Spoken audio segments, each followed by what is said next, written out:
I'm Lunkerhunt Pro Erik Luzak, and we have just released a new family of baits called the Rigged Finesse Series.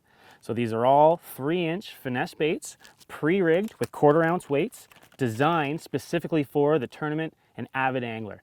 I can tell you, I'm really pumped about some of these designs here. The Finesse Worm. The Finesse Worm is one of my favorite techniques, especially for northern smallmouth bass, but even if you're in a high pressure system or anything like that for largemouth bass as well, it's a real small 3-inch floating worm. It comes pre-rigged with this 1/4 ounce weight on it.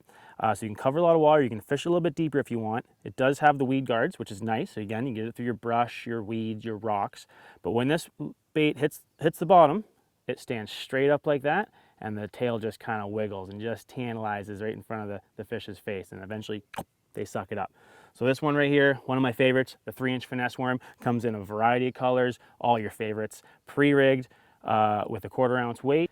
Then, this has been one of my go-tos for some Great Lakes smallmouth lately. This is a 3-inch Swimbait. A lot of people are calling this technique micro baiting. So this is taking your normal big swimbait, downsizing, downsizing, downsizing, basically to the smallest possible bait you can cast a mile. This is it right here.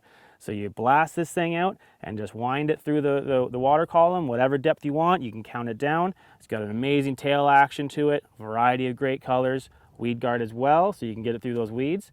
And again, like I said, those Great Lakes smallies absolutely crush this thing. One of my favorites. And then, this is really cool, especially if you're fishing for bedded bass ever. The Craw, the Finesse Craw. Very similar to the Finesse Worm, how when it hits the bottom, it goes nose down, and these claws stand straight up like this. They're very buoyant, and it just teases the bass just like that. I use this a lot for bedding bass.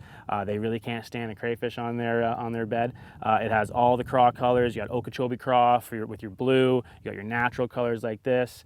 And again, weed guards, you can drag it on bottom, get through the rocks, the weeds, and yeah, great all around bait for both largemouth and smallmouth bass.